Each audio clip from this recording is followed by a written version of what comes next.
Welcome, ladies and gentlemen, to another episode of Sean's Green Room podcast. Please remember, this is not a comedy show. However, it is a show about the comedy business, where we attempt to pull back the magical veil on the comedy club brick wall, giving you, the listeners, an opportunity to hear the real stories from the artist and industry directly.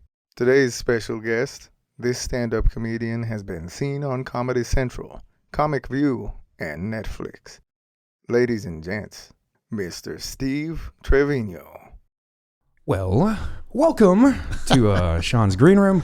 You guys probably know me by now. I got a special guest in the house. Do they know anything about you? Did you tell them how long you've been in the business? I've been in for a little while. Yeah, there's a little prelude kind of thing that happens. And well, I'm glad because I would like to tell the story. Oh, would you? Okay. Yeah, I was. By the way, this day, I looked it up doing my research. Today is our friend anniversary. Really? Yeah, it's been a while. 19 years. Yeah, almost 20 years. 19 years today. So I'm working the door for those of you. And by the way, look, you know, when you are around comedy and you're a lot of comics, they get mad when they go, man, that manager tried to give me advice. What does he know? And it's like, well, he might know a little bit, you know, because they've been, you know, for me, you know, yes, you know, should managers give advice?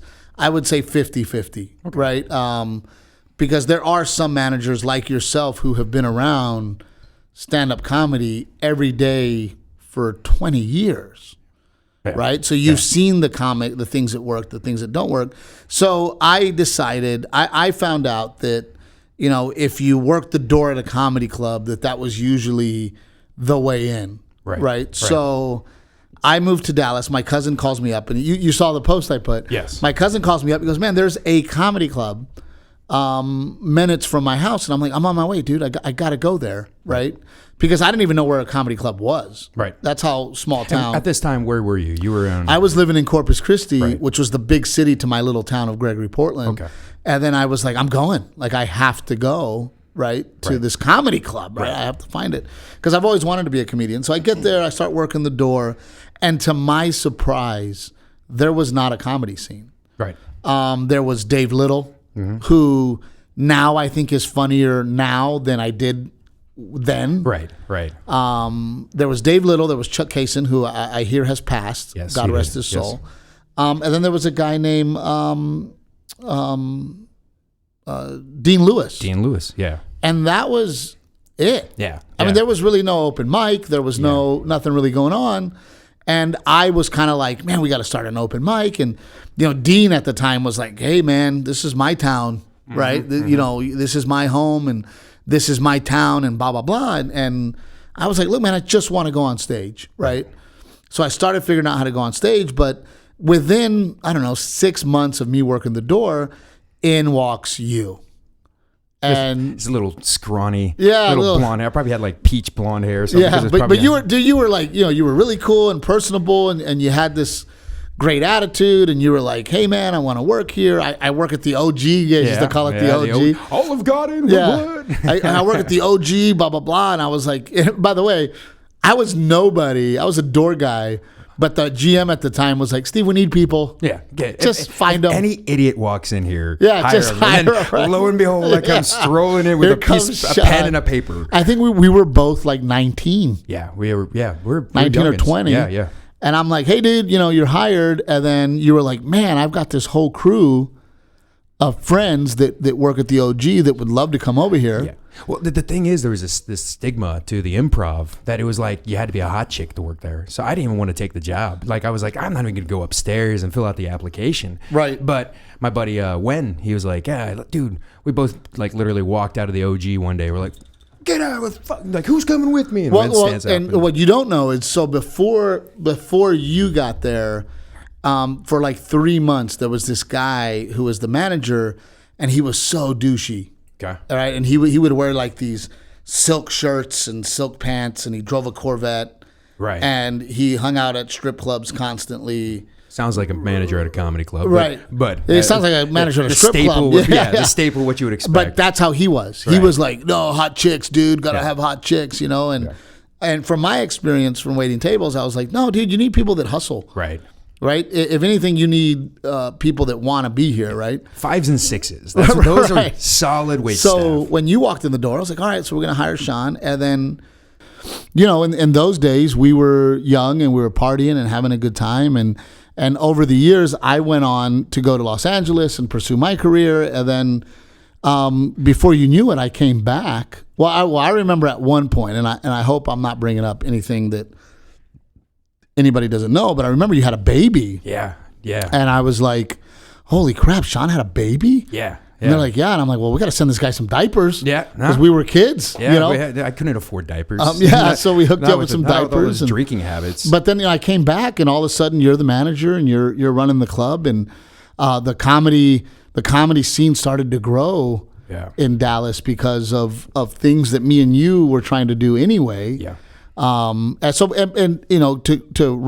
digress, once I started kind of getting things going, I remember Dean had the idea to do a comedy class, and that helped with building kind of a scene. Yeah, it did. However, Dean was very upset with me because I didn't take the class. Yeah, I do remember that. That was like it was kind of that.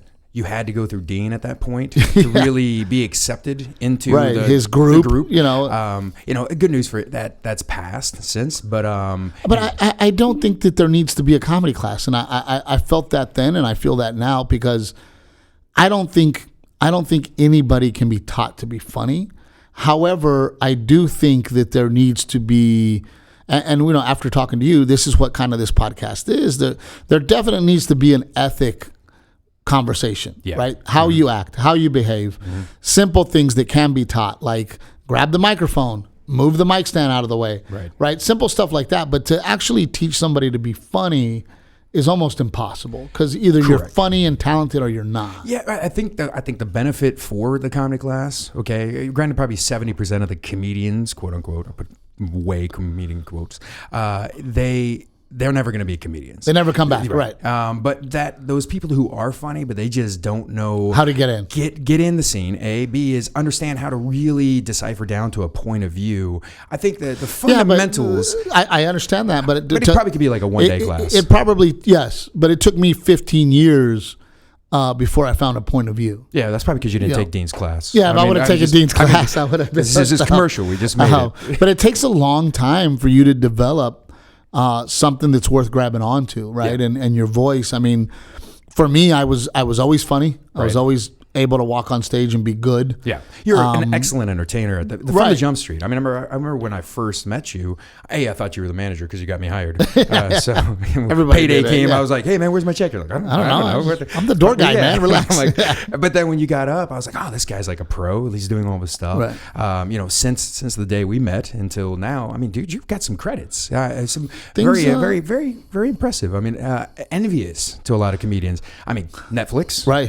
You got Comedy Amazon Central, Prime. Amazon. Dude, you've been loaded up. But we've been working hard. I mean, it's one of those things where I set out to be a good comedian. That was my goal. I think a lot of comedians, they get into it to go, I want a TV show. Right. I want to be in movies. I want to be famous. I want to be famous. Rich. And I want to be rich. And that was never the case for me. No, it never was. Now, making people laugh. I love making people laugh. And having the opportunity to tour or to get in front of people. That's the challenge.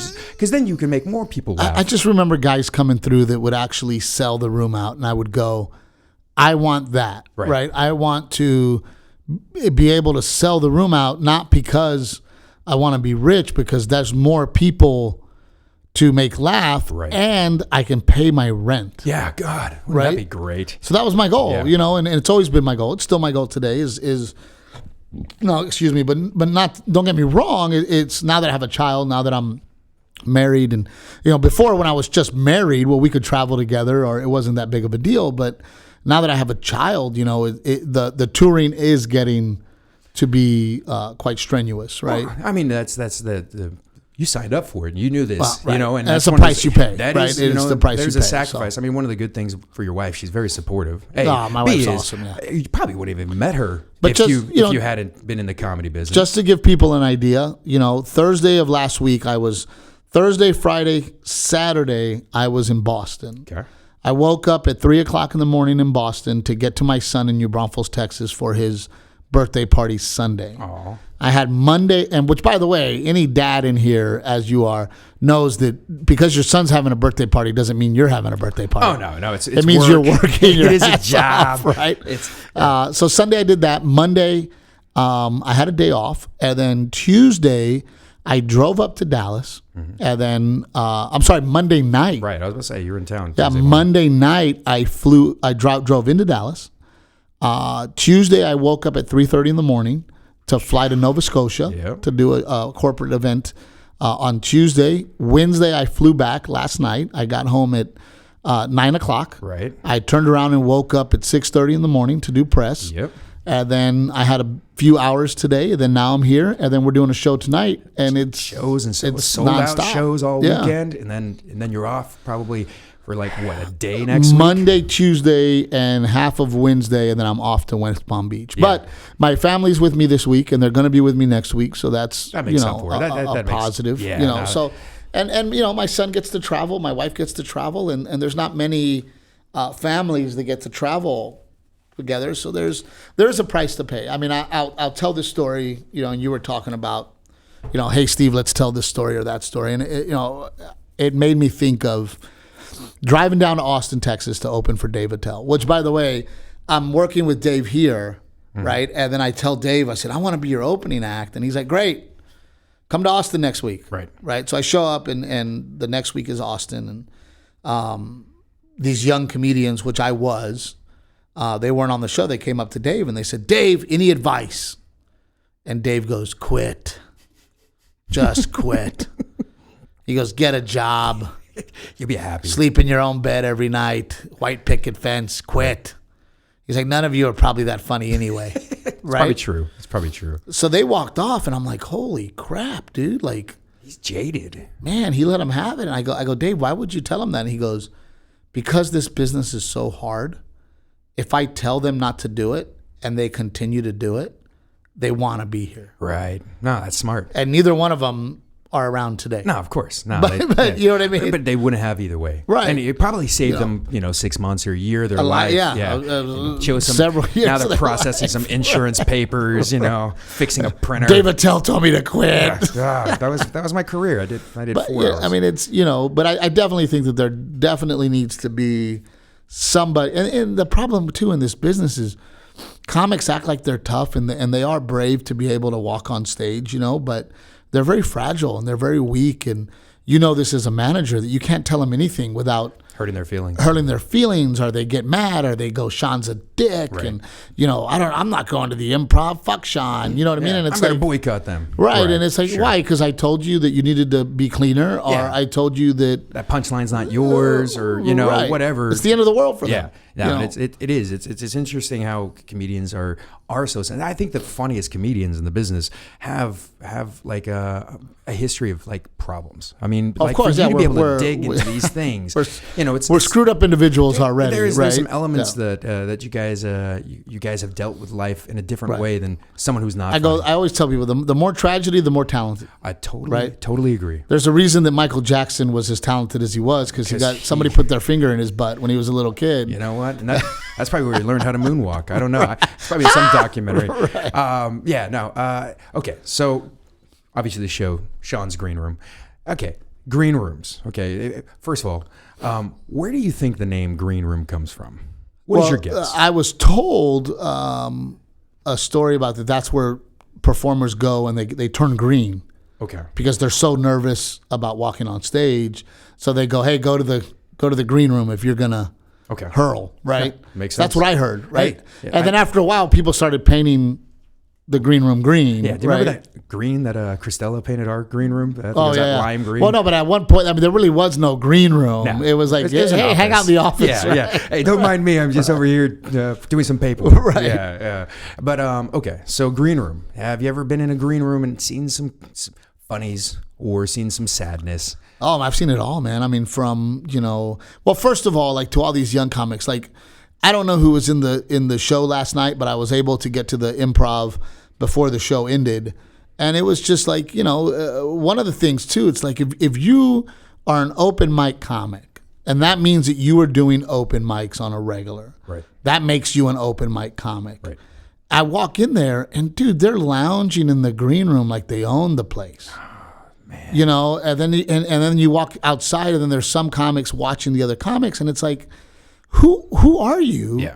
That you're lounging around in an improv green room in one of the major markets in the country. This is probably putting gum under a chair. I'm gonna guess. But you know what I mean? Oh, and it's like, you know, that green room to me is a very sacred place. And I always tell comedians, if the headliner does not invite you in, do not go in. Don't go in there. No, I don't even go in there. It is the headliner's room. Yep. And if the headliner says, hey man, come sit down, then you sit. Yeah. But you still try to get out quickly. You know, yeah. And somebody else walks in, you get up and scene, I'm out. Right. You know, like if, you know, I get, you know, especially now, and I think you know this, the more famous comedians get, the more visitors they have. Yeah. Yeah. You know, like tonight I've got a former Dallas Cowboy coming to see me, so he'll be in the green room. But nothing makes me more mad than my guest walk in the green room and some open micer that the club put me with is lounging in a chair in my green room. And I'm like, hey, guy. Get up. Let my guest sit. This is my room. You know what I mean? And don't touch my cheese. Right. Do not touch the cheese plate. Right. Yeah. So, you know, there's that etiquette too. And there's, I always tell comics, man, you know, at the end of the day, it is a numbers game. And the comedy club, at the end of the year, they open up their books and they go, who made us money? Who didn't make us money? Right. That's pretty much how it goes. Yeah. And part of that is the green room tab. Very true. Right. Yeah. So if you've got a $1,500 act and their feature act every night is having 4 beers and he's eating off the other side of the menu. You're right. Drinking a couple shots of that Don Julio 42 or whatever. So then at the end of the week, you go, this $2,000 act is now a $3,500 act because of his thing, then we might not book him again. Right. Unless he's amazingly talented. Right. And that's one of the things we got to, that is that scale. You got to weigh it out. Yeah, because we go, okay, this guy in 5 years is going to be a But I would monster. tell my opening acts, guys, chicken strips. Yeah. Chicken strips, French fries. Yeah, keep it cheap. Burger. Make the manager happy. Have a beer. Yeah. Yeah. Just go down the street, get some beer. Right. You know, just drink it there, you know, and then come back and do your 4 minutes of stage time. Right.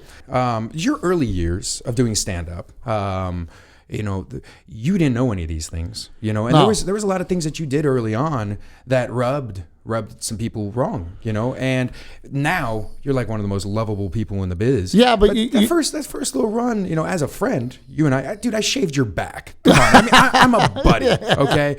Sure. So you had done some things but where was that point in which you realized you had to act different? Because I mean, kind of early on, when you got picked up, some people took you. I remember we went to South Padre to do that huge venue with I think Mencia or Freddy Soto, and you know, at what point of your career did you change? And then that you there's a certain bravado that you have to do comedy. Right. You have to truly believe that you're the best. Mm-hmm. And I think because of that bravado, in the beginning, it really rubs people the wrong way. You know what I mean? And I think that I was very arrogant and I was very confident and I had a very strong feeling about, you know, hey, I'm the best. Yeah. Right. And I think that started to rub people the wrong way. Not to mention, you know, very early, I've been headlining improv comedy clubs since I was 24 years old. Right. Headlining. So that didn't help my head. No. Right? No. So now I'm like, I am great. Yeah. I'm freaking headlining at 24 years old and I am king of the world. Right? And I'm going to be famous soon. Yeah. And then there comes a moment where, you know, for me at least, it was, what am I doing?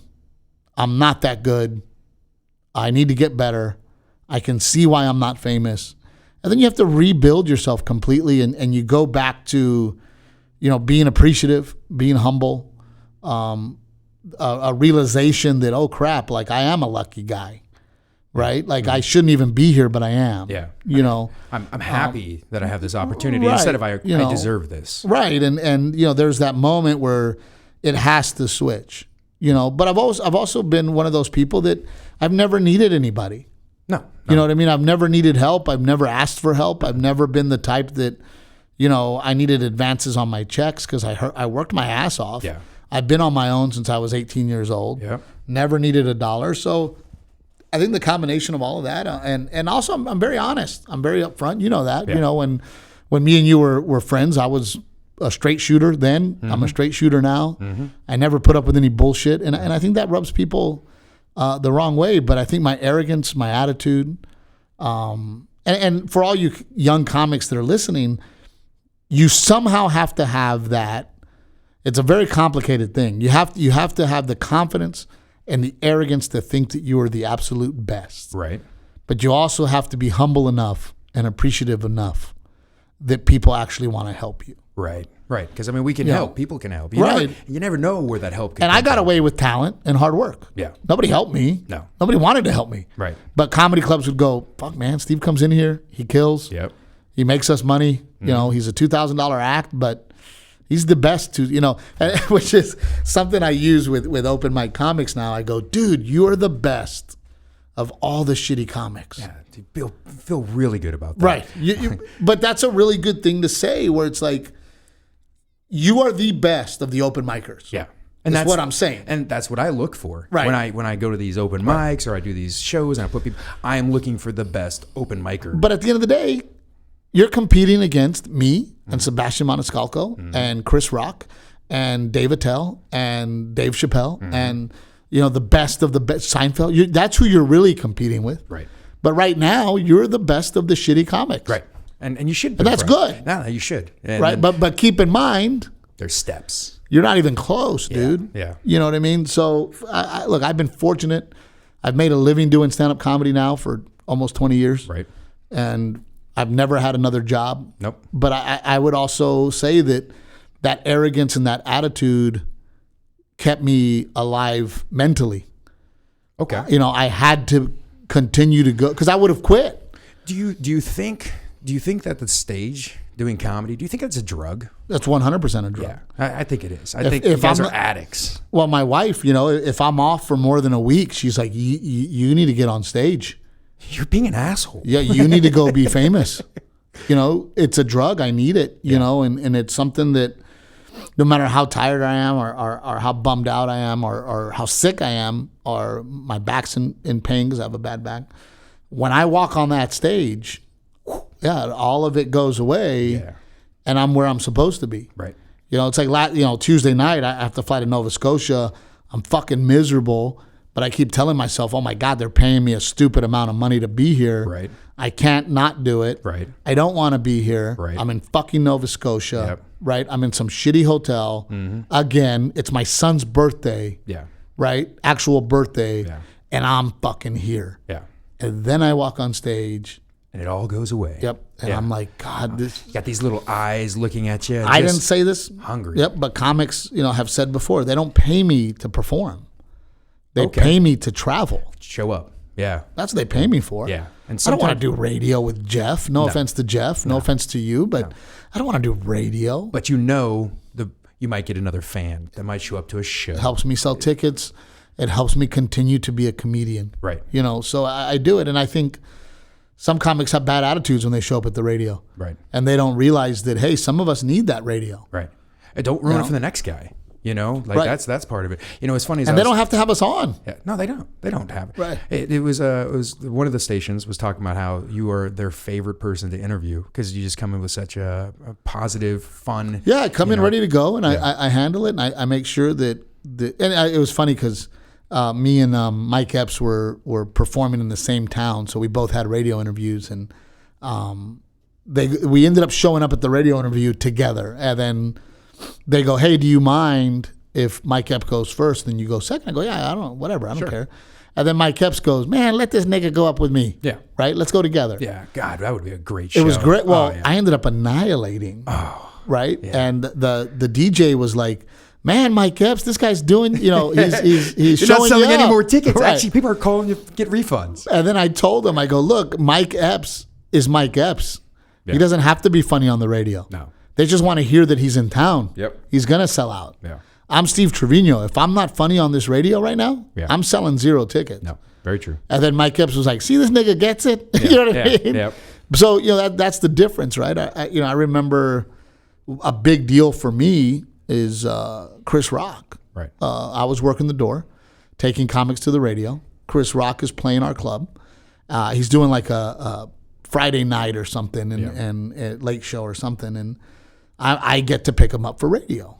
And I'm like, dude, I get to pick up Chris Rock in my Saturn. Yeah. Right? I remember that. Yeah. So I pick him up. He says 0 words to me. He puts his hat over his head. We drive to radio. And I'm thinking, I'm not going to get to talk to him. Like, I wanted to talk to him. Doesn't say a word to me, which he has every right to do. Yeah. We walk into radio, doesn't say a word. As soon as he gets on the air, boom, fire. Right? I mean, he destroys it. Thank you. See you guys later. Mm-hmm. We get back in the car. He covers his face again and goes back. And I thought to myself, what a professional. Right. What a pro. Yeah. Right? Like, this guy is exhausted. He's tired. Doesn't want to do it. Doesn't want to be there. Walks in that room, annihilates, and goes home. Yep. And I was like, wow. Yeah. And that helped me, change my attitude and my perspective. And I've always been good to the staff, because I was staff. Yeah. No. Right? Do you think working in a comedy club, do you think that is a benefit to a comedian, or do you think that's an inhibitor? Do you think that listening to all that comedy maybe kind of brainwashes you, but the opportunities you get, you have to see it. Yeah. You have to be in that DJ booth night after night after night, watching pros, what works, what doesn't work. I'm very good friends with him now, Jamie Kennedy. I remember Jamie Kennedy doing a Wednesday, and he had an awful set. And it's not to say that he's not funny. He's a friend of mine. He's a very, very funny and talented guy. But he had an awful set. And I remember him walking on stage, and he was shitting on Dallas and the Cowboys. Right. And then I remember thinking, well, that's where he went wrong. Yeah, don't do that. Right? I mean, the guy walks on stage, and already the people are like, well, fuck you, man. Why are you here? Yeah. Did you do that in Nova Scotia? Right. Did you talk trash this place about that? Sucks, man. You guys suck. Yeah. Did I get my check yet? Yeah. But you know what I mean? So you're learning what to do, what skills, not to do. Right? Yeah. You're learning what to do. If you're smart enough to watch and pay attention. I think that's the key, is being receptive. Because how many guys do you have working the door now that want to be comedians? It's surprisingly none. Really? Dude, it's so funny. I got a couple of servers that are wannabe comics. Right. But no, it just seems like if I was trying to become a comedian, that would be exactly what I would be doing on every Friday and Saturday night, is trying to work at a comp club. I mean, who knows who you're going to run into? Well, remember me, man. I was giving him a ride. Look, this is the deal I made Trey. Right. And you probably don't even know this. Trey Belew, the GM at the time. Addison, Right. I went up to Trey, and I go, look, dude, you are paying me $400 a week to open. That's what you pay me. Right. I go, I make about $600 a week working the door, waiting tables, bartending, whatever I'm doing. I make about $600 a week. Right. When I host, I make $400 a week. Right. Mm-hmm. So I go, here's the deal, Trey. I will make $400 a week if you make me the all-time host, and I will continue to work the door, and I will continue to wait tables, and I will continue to answer phones and take comedians to the radio. Right. And he goes, that's a deal. Yeah, that was a steal. So, right. So my business mind was like, I'm going to offer this dude $1,000 worth of work for $400. But you knew the opportunities. Right. I knew that if I was on stage every single week, that I would be getting better and better and better. Funnier. People would see you. I get more exposure, so. Then maybe David Attell would take you somewhere. Right. Mencia grabbed you. Mencia, Lopez, Mitch Hedberg pulled me out of that club, and I toured with Mitch, Yep. But it was because I made myself an opportunity. Yep. And then seized it. I mean, fuck, dude, I was there 18 hours a day. Yeah, you just slept in the back. I would. Yeah. Me and Chris Omby would sleep in the back. Why not?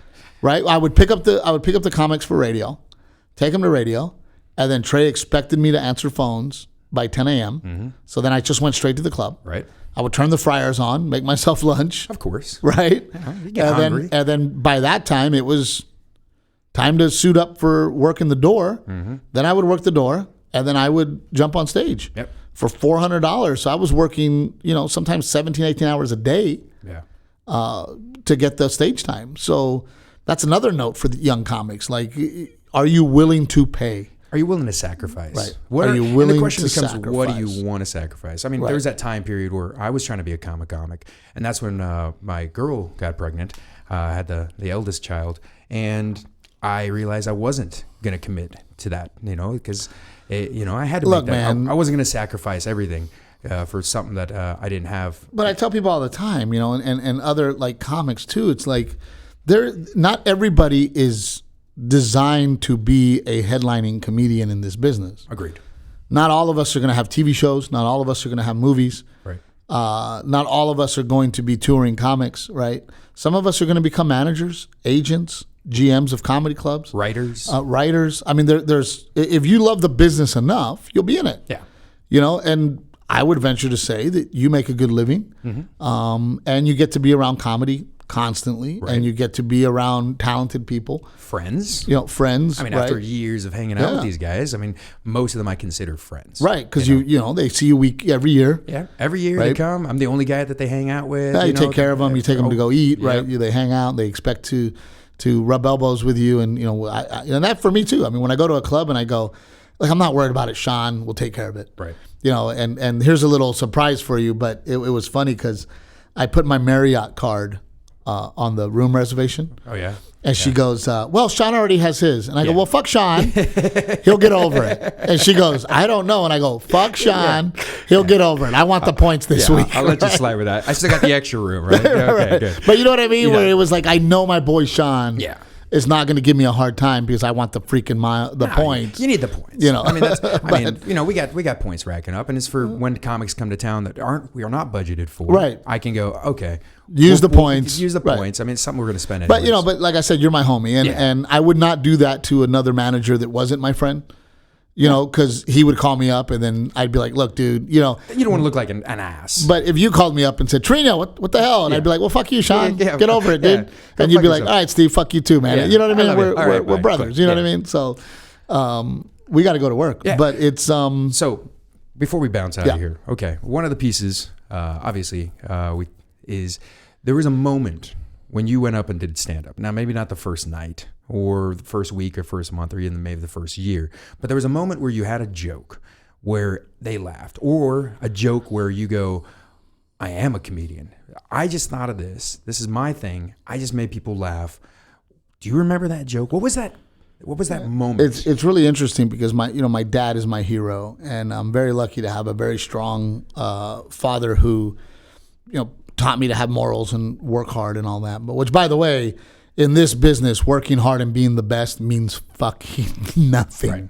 It's a business of luck. Yeah. Whose dick you suck. Yeah. You know, it's definitely. Don't get me wrong. You've got to work. I mean, it's show business. The hardworking comics, the good comics, in the end, they win. Right. Right. You know, Bill Burr is a perfect example of a guy that was hammering it out. Nobody gave a shit, and then boom, he's Bill Burr. Right.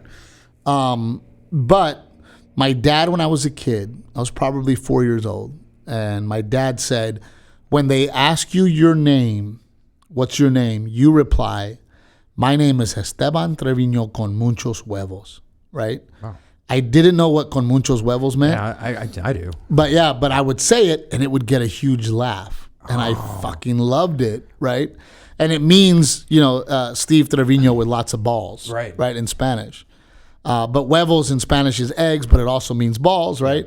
So now, because of that, and I always wanted to make people laugh after that. 4 years old. 4 years old.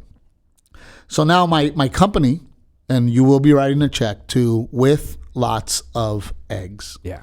Con muchos huevos. Yeah. I was wondering what that was. Yeah, okay. Con muchos huevos. Makes way more sense now. Yeah, what the fuck? This guy selling eggs? Right? I'm selling balls, motherfucker. No, so that was 4 years old? 4 years old. Around there, 4 years, 4 or 5. And I just...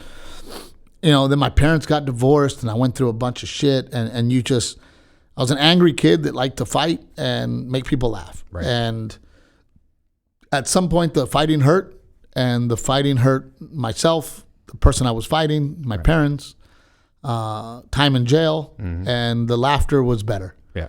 And I just started to gravitate more towards the laughter. Right. Did you remember an actual joke on stage?